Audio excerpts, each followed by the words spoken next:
আমরা বহু প্রকাশে দিচ্ছি, টাকাও প্রকাশে নিব। এই হলো 20, এই হলো 1000।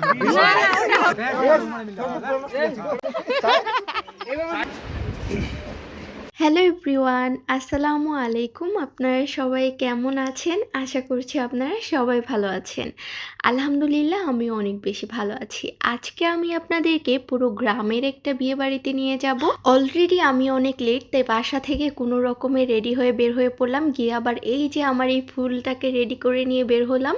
আমি আর আমার ফ্রেন্ড তারপর চলে গেলাম আমার ওই ফ্রেন্ডের বিয়ে বাড়িতে। সেখানে যাওয়া নিয়ে বিশাল একটা কাহিনী হয়ে গেছে। আমরা 30 মিনিটের রাস্তা প্রায় 2 ঘন্টা ধরে ঘুরছি, কারণ আমরা রাস্তা চিনি না, বাড়িটাও চিনি না। বিয়েটা তাদের গ্রামের বাড়িতে হয়েছিল, আর সেইখানে যাওয়ার যে রাস্তাটা ছিল এত পরিমাণে ভাঙা রাস্তা ছিল যা বলার বাইরে। যাই হোক, অবশেষে আমরা তার গ্রামের বাড়িতে পৌঁছাতে পারলাম। এখন বাজে বিকেল প্রায় 4টার। আমাদের আসার কথা ছিল সকাল 10টায়। অনেক লেট করে ফেলেছি, এসে অনেক বকা খেয়েছি। বকা খাওয়ার পর আমরা খেতে বসে গেলাম। সেখান থেকে খাওয়া শেষ করে অনেক মেনুতে অনেক ধরনের খাবার ছিল। যাই হোক, আমি যেটুকু খেয়েছি সেটুকুই শেয়ার করলাম। এরপর চলে গেলাম, গেট ধরেছে সবাই সেখানে। এখানে ফুলের পাপড়ি টাপড়ি ছিল আর কি, সেগুলো দেখে চলে গেলাম আমার ফ্রেন্ডের কাছে। বউকে হাই হ্যালো করে আমার ফ্রেন্ড তাকে খাওয়াই দিচ্ছিল। তারপর দেখলাম যে ভাইয়া চলে আসছে।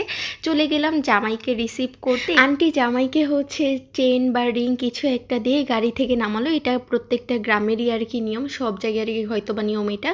যাই হোক, এরপর জামাইকে চেয়ারে বসতে দেওয়া হলো। পার্টি স্প্রে দিয়ে জামাই সহ সবার অবস্থা একদম বাজে করে দিল। সো এটা আমি খুব বেশি এনজয় করছিলাম। গ্রামের বিয়েতে এগুলো অনেক ভালো লাগে। আর এই পাশে সব কনে পক্ষে সবাই দাঁড়িয়েছিল, আর আমি ডিসাইড করছিলাম যে আমি কনে পক্ষতে যাব নাকি বর পক্ষতে চলে যাব। যাই হোক, অবশেষে আমি কনে পক্ষতেই রয়ে গেলাম। এখন আমরা সবাই মিলে একটা অ্যামাউন্ট ধরছিলাম। না না না, আমরা না দেখে নিব না। কেন? সবকিছু সামনে সামনে বউকে আমরা লুকাই দিচ্ছি নাকি? অনুষ্ঠান করে একবার বউ দিচ্ছি। লুকানি তুই আছে, এখন আমরা পাই নাই। আমরা আগে পাবো, তারপর তো ওকে ঠিক আছে, আমরা দিতেছি। আমরা তো চলার এখান থেকে চলে আমরা যাচ্ছি বহু না। প্রকাশে দিচ্ছি, আমরা টাকাও প্রকাশে নিব। প্রকাশে দিচ্ছি। 20,000 তো আমি দিচ্ছি। 20,000 নিতে হবে। 20,000ই যখন দিচ্ছেন দেখাই দেন। 20 টাকা নোট দিব কেন? এই হলো 20, এই হলো 1000। টাকা চাইনি। আমার 4টা আছি, আমার বান্ধবী জামাই ভাই লোকজন হিসাবে এত কাঁচা, সেটাই তো জানতাম না। আমরা তো যাই হোক, এখানে আমরা গেট ধরে অনেক বেশি মজা পাচ্ছিলাম। বিশেষ করে আমি এখানে কথা বলছিলাম। যাই হোক, সেটা শেষ করে আমরা চলে গেলাম জামাইয়ের জুতা চুরি করতে। গিয়ে দেখি জামাই নিজেই জুতা নিচে নিয়ে বসে আছে। তো সে কারণে আমরা সবাই মিলে এখান থেকে জুতা চুরি করার ট্রাই করছিলাম। এখানেও অনেক বেশি মজা করেছি। ভাইয়ার প্রায় 1.5 লাখ টাকার ফোন আমরা ভেঙে ফেলছি। যাই হোক, ভাইয়া নিজের দোষে ভাঙছে, এখানে আমাদের দোষ ছিল না। তারপর চলে গেলাম আমাদের কনের কাছে। সেখানে গিয়ে দেখি যে জামাই বাড়ি থেকে যে জিনিসগুলো নিয়ে আসছে সেগুলো সবাইকে বুঝিয়ে দেওয়া হচ্ছিল, দেখাচ্ছিল আর কি। এটা প্রত্যেকটা গ্রামের বিয়েতেই হয়। লাগেজে করে কনের জন্য যে জিনিসগুলো আনে সেগুলো বাড়ির যে মেম্বার থাকে, মানে সব থেকে বড় যে মেম্বার থাকে তাকে সব কিছু দেখানো হয় বা বুঝিয়ে দেওয়া হয়। তো এখানে গয়নাগাটি সব কিছুই দেখছিলাম। এই পারফিউমটা আমার কাছে বেশ ভালো লেগেছিল, কিউট লেগেছিল আর কি। এরপর আমরা সব ফ্রেন্ডরা মিলে, মানে আমরা 3টা ফ্রেন্ডই গিয়েছিলাম ওর বিয়েতে।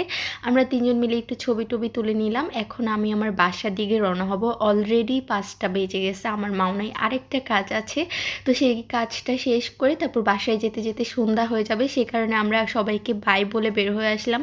সেখানে আন্টি অনেক বেশি কান্নাকাটি করছিল, সেটা দেখে অনেক বেশি খারাপ লাগছিল, কিন্তু কিছু করার নেই। সবারই লাইফে এরকম একটা দিন আসে। যাই হোক, আন্টিকে বুঝিয়ে তারপর আমরা বের হয়ে আসলাম। আর অটোতে বসে আমরা এত বেশি হাসাহাসি করছিলাম যা বলার বাহিরে। মানে এখানে যে আমরা কি কি গল্প করছি সেগুলো দেওয়া যাবে না, এখানে এত পরিমাণে হাসাহাসি করতেছিলাম। যাই হোক, অবশেষে আমার একটা ফ্রেন্ডকে নামিয়ে দিলাম। আমি আর সামান্তা চলে গেলাম মাওনার দিকে। আজকের মতো এ পর্যন্ত।